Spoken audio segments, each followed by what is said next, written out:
मेरे प्यारे देशवासियों, नमस्कार। आज मन की बात का 100वां एपिसोड है। मुझे आप सबकी हजारों चिट्ठियां मिली हैं, लाखों संदेश मिले हैं और मैंने कोशिश की है कि ज्यादा से ज्यादा चिट्ठियों को पढ़ पाऊं, देख पाऊं, संदेशों को जरा समझने की कोशिश करूं। आपके पत्र पढ़ते हुए कई बार मैं भावुक हुआ, भावनाओं से भर गया, भावनाओं में बह गया और खुद को फिर संभाल भी लिया। आपने मुझे मन की बात के 100वें एपिसोड पर बधाई दी है, लेकिन मैं सच्चे दिल से कहता हूं, दरअसल बधाई के पात्र तो आप सभी मन की बात के श्रोता है, हमारे देशवासी हैं।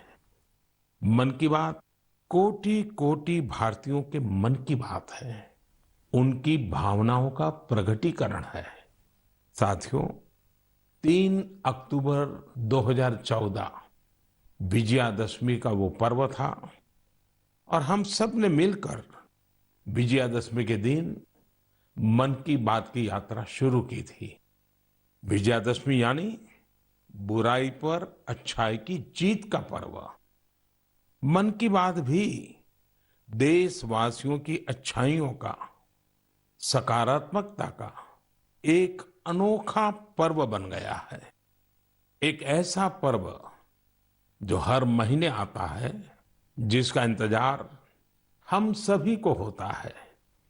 हम इसमें पॉजिटिविटी को सेलिब्रेट करते हैं, हम इसमें पीपल्स पार्टिसिपेशन को भी सेलिब्रेट करते हैं। कई बार यकीन नहीं होता कि मन की बात को इतने महीने और इतने साल गुजर गए। हर एपिसोड अपने आप में खास रहा। हर बार नए उदाहरणों की नवीनता, हर बार देशवासियों की नई सफलताओं का विस्तार। मन की बात में पूरे देश के कोने कोने से लोग जुड़े, हर आयु वर्ग के लोग जुड़े। बेटी बचाओ बेटी पढ़ाओ की बात हो, स्वच्छ भारत आंदोलन हो, खादी के प्रति प्रेम हो या प्रकृति की बात, आजादी का अमृत महोत्सव हो या फिर अमृत सरोवर की बात।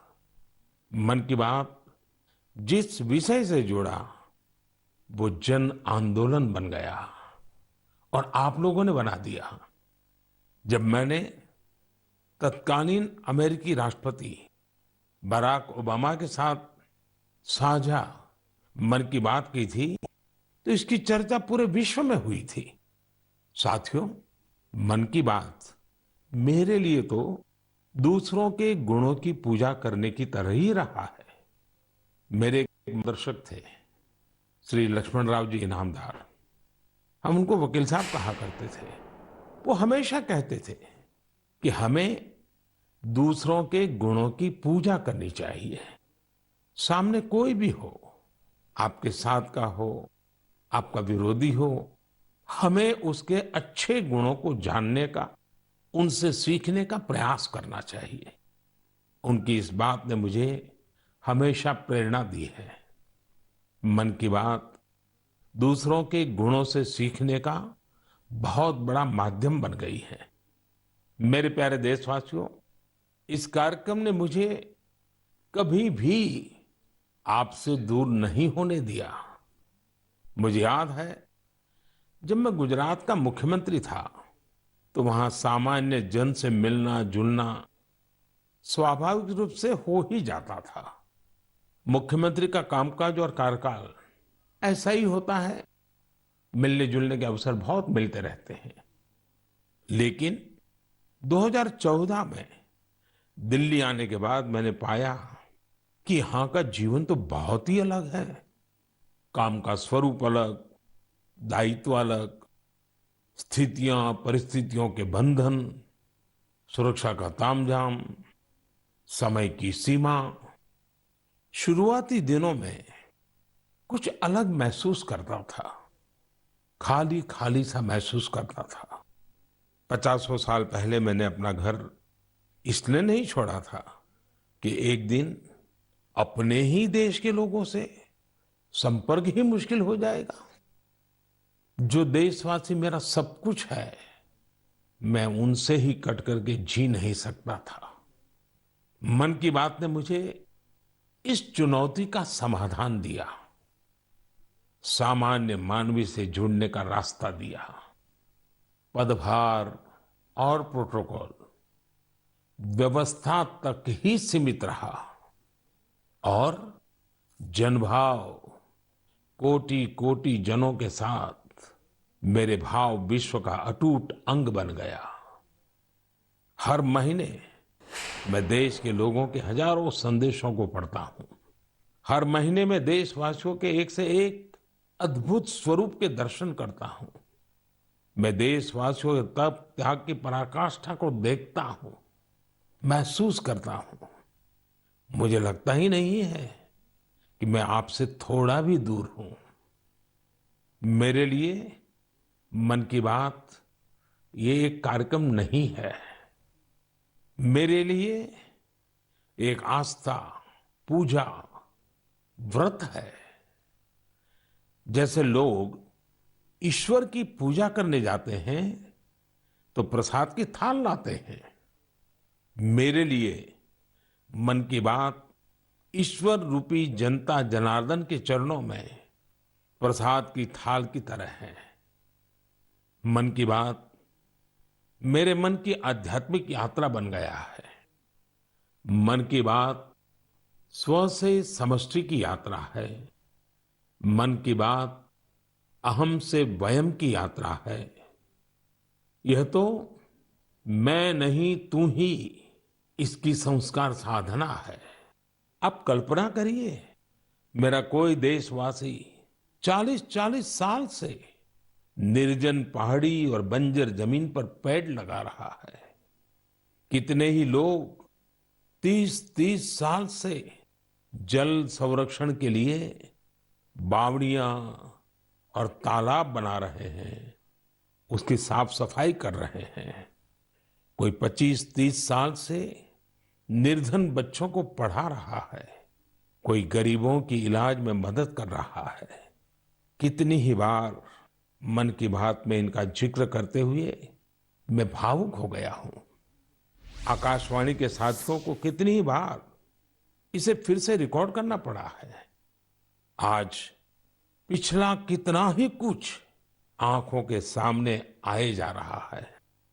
देशवासियों के इन प्रयासों ने मुझे लगातार खुद को खपाने की प्रेरणा दी है। साथियों, मन की बात में जिन लोगों का हम जिक्र करते हैं, वे सब हमारे हीरोज हैं, जिन्होंने इस कार्यक्रम को जीवंत बनाया है। आज जब हम 100वें एपिसोड के पड़ाव पर पहुंचे हैं, तो मेरी ये भी इच्छा है कि हम एक बार फिर इन सारे हीरोज के पास जाकर उनकी यात्रा के बारे में जानें। आज हम कुछ साथियों से बात भी करने की कोशिश करेंगे। मेरे साथ जुड़ रहे हैं हरियाणा के भाई सुनील जगलान जी। सुनील जगलान जी का मेरे मन पर इतना प्रभाव इसलिए पड़ा क्योंकि हरियाणा में जेंडर रेशियो पर काफी चर्चा होती थी और मैंने भी बेटी बचाओ बेटी पढ़ाओ का अभियान हरियाणा से ही शुरू किया था। और इसी बीच जब सुनील जी के सेल्फी विद डॉटर कैंपेन पर मेरी नजर पड़ी तो मुझे बहुत अच्छा लगा। मैंने भी उनसे सीखा और इसे मन की बात में शामिल किया। देखते ही देखते सेल्फी विद डॉटर एक ग्लोबल कैंपेन में बदल गया और इसमें मुद्दा सेल्फी नहीं थी, टेक्नोलॉजी नहीं थी। इसमें डॉटर को, बेटी को प्रमुखता दी गई थी।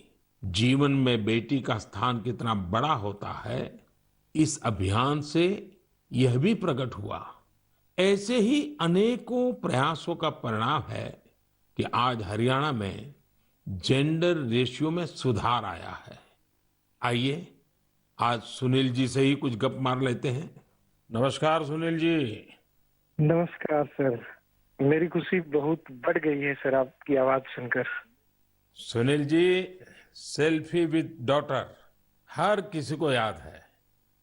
अब जब इसकी फिर चर्चा हो रही है तो आपको कैसा लग रहा है? प्रधानमंत्री जी, ये असल में आपने जो हमारे प्रदेश हरियाणा से पानीपत की चौथी लड़ाई बेटियों के चेहरे पे मुस्कुराहट लाने के लिए शुरू की थी, जिसे आपके नेतृत्व में पूरे देश ने जीतने की कोशिश की है, तो वाकई ये मेरे और हर बेटी के पिता और बेटियों को चाहने वालों के लिए बहुत बड़ी बात है। सुनील जी, अब आपकी बिटिया कैसी है? आजकल क्या कर रही है? जी, मेरी बेटियां नंदनी और याचिका है। एक 7th क्लास में पढ़ रही है, एक 4th क्लास में पढ़ रही है और आपकी बड़ी प्रशंसक हैं। आपकी उन्होंने आपके लिए थैंक यू प्राइम मिनिस्टर करके अपनी क्लासमेट्स जो हैं लेटर भी लिखवाए थे असल में। वाह वाह वाह वाह अच्छा, बिटिया को आप मेरा और मन की बात के श्रोताओं का खूब सारा आशीर्वाद दीजिए। बहुत बहुत शुक्रिया जी, आपकी वजह से देश की बेटियों के चेहरे पे लगातार मुस्कान बढ़ रही है। बहुत बहुत धन्यवाद सुनील जी। जी शुक्रिया। साथियों, मुझे इस बात का बहुत संतोष है कि मन की बात में हमने देश की नारी शक्ति की सैकड़ों प्रेरणादायी गाथाओं का जिक्र किया है। चाहे हमारी सेना हो या फिर खेल जगत हो, मैंने जब भी महिलाओं की उपलब्धियों पर बात की है उसकी खूब प्रशंसा हुई है। जैसे हमने छत्तीसगढ़ के देउर गांव की महिलाओं की चर्चा की थी। ये महिलाएं स्वयं सहायता समूहों के जरिए गांव के चौराहों, सड़कों और मंदिरों की सफाई के लिए अभियान चलाती हैं। ऐसे ही तमिलनाडु की वो आदिवासी महिलाएं जिन्होंने हजारों इको फ्रेंडली टेराकोटा कप्स निर्यात किए, उनसे भी देश ने खूब प्रेरणा ली। तमिलनाडु में ही 20,000 महिलाओं ने साथ आकर वेल्लोर में नाग नदी को पुनर्जीवित किया था। ऐसे कितने ही अभियानों को हमारी नारी शक्ति ने नेतृत्व दिया है और मन की बात उनके प्रयासों को सामने लाने का मंच बना है। साथियों, अब हमारे साथ फोन लाइन पर एक और सज्जन मौजूद है। इनका नाम है मंजूर अहमद। मन की बात में जम्मू कश्मीर की पेंसिल स्लेट्स के बारे में बताते हुए मंजूर अहमद जी का जिक्र हुआ था। मंजूर जी, कैसे हैं आप? थैंक यू सर, बड़े अच्छे से है सर। मन की बात के इस 100वें एपिसोड में आपसे बात करके मुझे बहुत अच्छा लग रहा है। Thank you sir. अच्छा, ये पेंसिल स्लेट्स वाला काम कैसा चल रहा है? बहुत अच्छे से चल रहे हैं सर, बहुत अच्छे से। जब से सर आपने हमारी बात मन की बात में कही सर, तब से बहुत काम बढ़ गया सर, और दूसरों को भी रोजगार यहाँ बहुत बड़ा है इस काम में। कितने लोगों को अब रोजगार मिलता होगा? अभी मेरे पास 200 प्लस है। अरे वाह मुझे बहुत खुशी हुई। जी सर, जी सर। अभी 1-2 महीने में अभी मैं इसको एक्सपांड कर रहा हूँ कि और 200 लोगों को रोजगार बढ़ जाएगा सर। वाह वाह वाह। देखिए मंजूर जी, जी सर। मुझे बराबर याद है, और उस दिन आपने मुझे कहा था कि ये एक ऐसा काम है जिसकी न कोई पहचान है, न स्वयं की पहचान है, और आपको बड़ी पीड़ा भी थी, और इस वजह से आपको काफी बड़ी मुश्किलें होती थी, वो भी आप कह रहे थे। लेकिन अब तो पहचान भी बन गई और 200 से ज्यादा लोगों को रोजगार दे रहे हैं। जी सर, जी सर। और नया एक्सपांशन करके और 200 लोगों को रोजगार दे रहे हैं। ये तो बहुत खुशी की खबर दी आपने। एवं सर, यहाँ पे जो फार्मर है सर, उनका भी बहुत बड़ा इसमें फायदा मिला सर। तब से हाँ 2000 का ट्री बेचते थे, अभी वही ट्री 5000 तक पहुंच गया सर। इतनी डिमांड बढ़ गई है सर इसमें तब से, और अपनी पहचान भी बन गई। इसमें बहुत से आर्डर है अपने पास सर। अभी मैं आगे 1-2 महीने में और एक्सपेंड करके और 200-250 2-4 गाँव में जितने भी लड़के लड़के हैं इसमें एडजस्ट हो सकता है, उनका भी रोजी रोटी चल सकता है सर। देखिए मंजूर जी, वोकल फॉर लोकल की ताकत कितनी जबरदस्त है, आपने धरती पर उतार के दिखा दिया है। जी सर, जी सर। मेरी तरफ से आपको और गांव के सभी किसानों को और आपके साथ काम कर रहे हैं सभी साथियों को भी मेरी तरफ से बहुत बहुत शुभकामनाएं। धन्यवाद भैया। धन्यवाद सर। साथियों, हमारे देश में ऐसे कितने ही प्रतिभाशाली लोग हैं जो अपनी मेहनत के बलबूते ही सफलता के शिखर तक पहुंचे हैं। मुझे याद है विशाखापट्टनम के वेंकट मुरली प्रसाद जी ने एक आत्मनिर्भर भारत चार्ट शेयर किया था। उन्होंने बताया था कि वो कैसे ज्यादा से ज्यादा भारतीय प्रोडक्ट्स ही इस्तेमाल करेंगे। जब बेतिया के प्रमोद जी ने एलईडी बल्ब बनाने की छोटी यूनिट लगाई, या गढ़ मुक्तेश्वर के संतोष जी ने मैट्स बनाने का काम किया, मन की बात ही उनके उत्पादों को सबके सामने लाने का माध्यम बना। हमने मेक इन इंडिया के अनेक उदाहरणों से लेकर स्पेस स्टार्टअप्स तक की चर्चा मन की बात में की है। साथियों, आपको याद होगा, कुछ एपिसोड पहले मैंने मणिपुर की बहन विजय शांति देवी जी का भी जिक्र किया था। विजय शांति जी कमल के रेशों से कपड़े बनाती हैं। मन की बात में उनके इस अनोखे इको फ्रेंडली आइडिया की बात हुई तो उनका काम और पॉपुलर हो गया। आज विजय शांति जी फोन पर हमारे साथ हैं।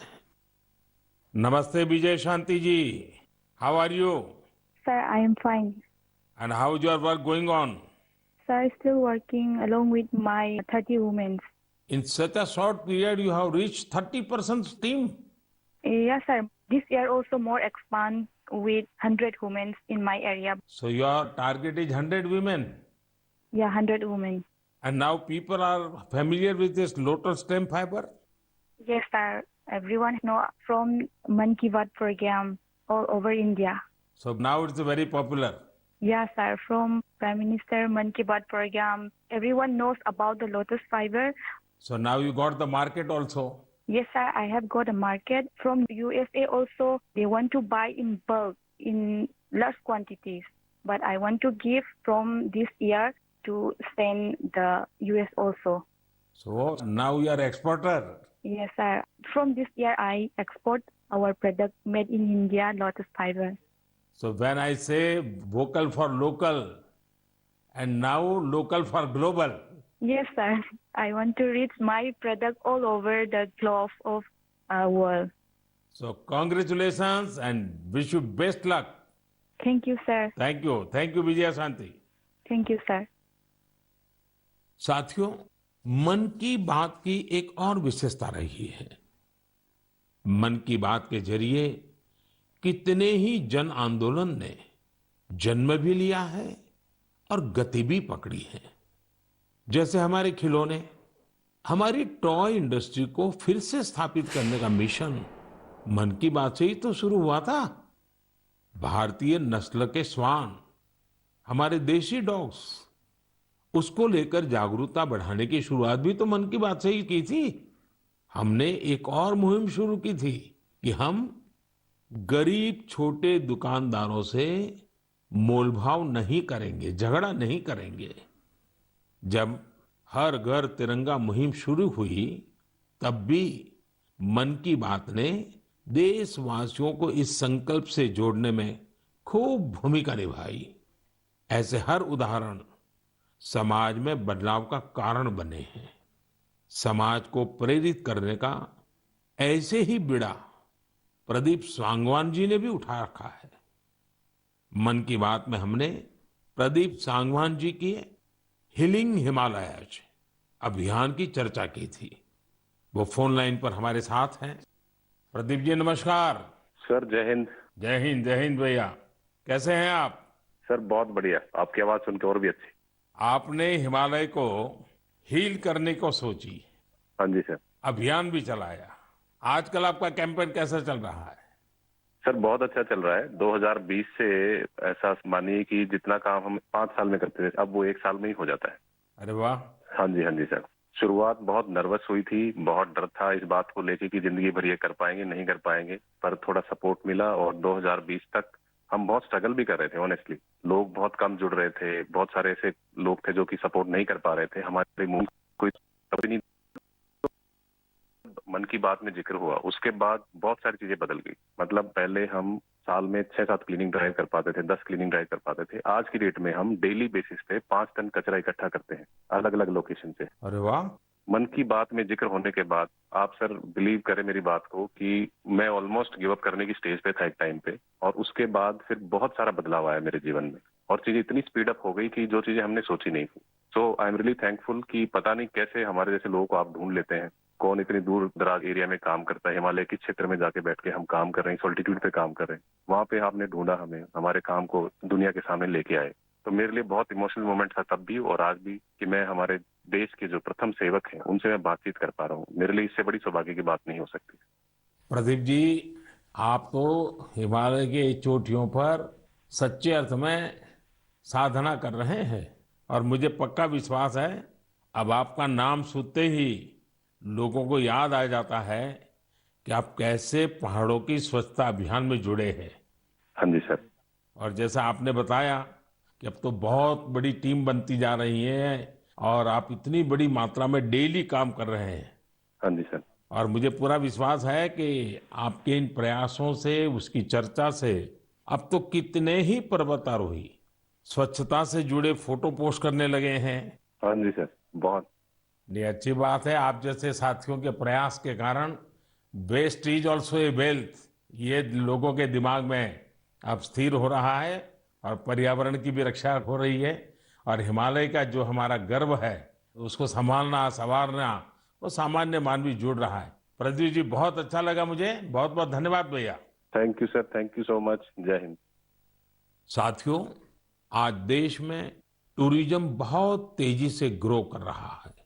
हमारे ये प्राकृतिक संसाधन हो, नदियां, पहाड़, तालाब या फिर हमारे तीर्थ स्थल हो, उन्हें साफ रखना बहुत जरूरी है। ये टूरिज्म इंडस्ट्री की बहुत मदद करेगा। पर्यटन में स्वच्छता के साथ साथ हमने इनक्रेडिबल इंडिया मूवमेंट की भी कई बार चर्चा की है। इस मूवमेंट से लोगों को पहली बार ऐसे कितनी जगहों के बारे में पता चला जो उनके आसपास ही थे। मैं हमेशा ही कहता हूं कि हमें विदेशों में टूरिज्म पर जाने से पहले हमारे देश के कम से कम 15 टूरिस्ट डेस्टिनेशन पर जरूर जाना चाहिए। और यह डेस्टिनेशन जिस राज्य में आप रहते हैं वहां के नहीं होने चाहिए, आपके राज्य से बाहर किसी अन्य राज्य के होने चाहिए। ऐसे ही हमने स्वच्छ सियाचिन, सिंगल यूज प्लास्टिक और ई वेस्ट जैसे गंभीर विषयों पर भी लगातार बात की है। आज पूरी दुनिया पर्यावरण के जिस इशू को लेकर इतना परेशान है, उसके समाधान में मन की बात का ये प्रयास बहुत अहम है। साथियों, मन की बात को लेकर मुझे इस बार एक और खास संदेश यूनेस्को की डीजी ऑद्रे ऑजुले का आया है। उन्होंने सभी देशवासियों को 100 एपिसोड की इस शानदार जर्नी के लिए शुभकामनाएं दी हैं। World leaders will be coming to Delhi for this event. Excellency, how does India want to put culture and education at the top of the international agenda? I once again thank you for this opportunity and convey my very best wishes through you to the people of India. À bientôt. Merci beaucoup. Thank you, Excellency. I am happy to interact with you in the 100th Man Ki Baat program. I am also happy that you have raised the important issues of education and culture. साथियों, UNESCO की DG ने education और cultural preservation यानी शिक्षा और संस्कृति संरक्षण को लेकर भारत के प्रयासों के बारे में जानना चाहा है। ये दोनों ही विषय मन की बात के पसंदीदा विषय रहे हैं। बात शिक्षा की हो या संस्कृति की, उसके संरक्षण की बात हो या संवर्धन की, भारत की यह प्राचीन परंपरा रही है। इस दिशा में आज देश जो काम कर रहा है वो बहुत सराहनीय है। नेशनल एजुकेशन पॉलिसी हो या क्षेत्रीय भाषा में पढ़ाई का विकल्प हो, एजुकेशन में टेक्नोलॉजी इंटीग्रेशन हो, आपको ऐसे अनेक प्रयास देखने को मिलेंगे। वर्षों पहले गुजरात में बेहतर शिक्षा देने और ड्रॉप आउट रेट्स को कम करने के लिए गुणोत्सव और शाला प्रवेश उत्सव जैसे कार्यक्रम जन भागीदारी की एक अद्भुत मिसाल बन गए थे। मन की बात में हमने ऐसे कितने ही लोगों के प्रयासों को हाईलाइट किया है जो निस्वार्थ भाव से शिक्षा के लिए काम कर रहे हैं। आपको याद होगा, एक बार हमने ओडिशा में ठेले पर चाय बेचने वाले स्वर्गीय डी प्रकाश राव जी के बारे में चर्चा की थी, जो गरीब बच्चों को पढ़ाने के मिशन में लगे हुए थे। झारखंड के गांवों में डिजिटल लाइब्रेरी चलाने वाले संजय कश्यप जी हो, कोविड के दौरान ई लर्निंग के जरिए कई बच्चों की मदद करने वाली हेमलता एनके जी हो, ऐसे अनेक शिक्षकों के उदाहरण हमने मन की बात में लिए हैं। हमने कल्चरल प्रिजर्वेशन के प्रयासों को भी मन की बात में लगातार जगह दी है, दूसरों को प्रेरणा दी है। इस कार्यक्रम में हर देशवासी दूसरे देशवासी की प्रेरणा बनता है। एक तरह से मन की बात का हर एपिसोड अगले एपिसोड के लिए जमीन तैयार करता है। मन की बात हमेशा सद्भावना, सेवा भावना और कर्तव्य भावना से ही आगे बढ़ा है। आजादी के अमृत काल में यही पॉजिटिविटी देश को आगे ले जाएगी, नई ऊंचाई पर ले जाएगी। और मुझे खुशी है कि मन की बात से जो शुरुआत हुई वो आज देश की नई परंपरा भी बन रही है। एक ऐसी परंपरा जिसमें हमें सबका प्रयास की भावना के दर्शन होते हैं। साथियों, मैं आज आकाशवाणी के साथियों को भी धन्यवाद दूंगा जो बहुत धैर्य के साथ इस पूरे कार्यक्रम को रिकॉर्ड करते हैं। वो ट्रांसलेटर्स जो बहुत ही कम समय में बहुत तेजी के साथ मन की बात का विभिन्न क्षेत्रीय भाषाओं में अनुवाद करते हैं, मैं उनका भी आभारी हूं। मैं दूरदर्शन के और माय गॉव के साथियों को भी धन्यवाद देता हूं। देश भर के टीवी चैनल्स, इलेक्ट्रॉनिक मीडिया के लोग जो मन की बात को बिना कॉमर्शियल ब्रेक के दिखाते हैं, उन सभी का मैं आभार व्यक्त करता हूं। और आखिरी में मैं उनका भी आभार व्यक्त करूंगा जो मन की बात की कमान संभाले हुए हैं। भारत के लोग, भारत में आस्था रखने वाले लोग, ये सब कुछ आपकी प्रेरणा और ताकत से ही संभव हो पाया है। साथियों, वैसे तो मेरे मन में आज इतना कुछ कहने को है कि समय और शब्द दोनों कम पड़ रहे हैं, लेकिन मुझे विश्वास है कि आप सब मेरे भावों को समझेंगे, मेरी भावनाओं को समझेंगे। आपके परिवार के ही एक सदस्य के रूप में मन की बात के सहारे आपके बीच में रहा हूं, आपके बीच में रहूंगा। अगले महीने हम एक बार फिर मिलेंगे, फिर से नए विषयों और नई जानकारियों के साथ देशवासियों की सफलताओं को सेलिब्रेट करेंगे। तब तक के लिए मुझे विदा दीजिए और अपना और अपनों का खूब ख्याल रखिए। बहुत बहुत धन्यवाद। नमस्कार।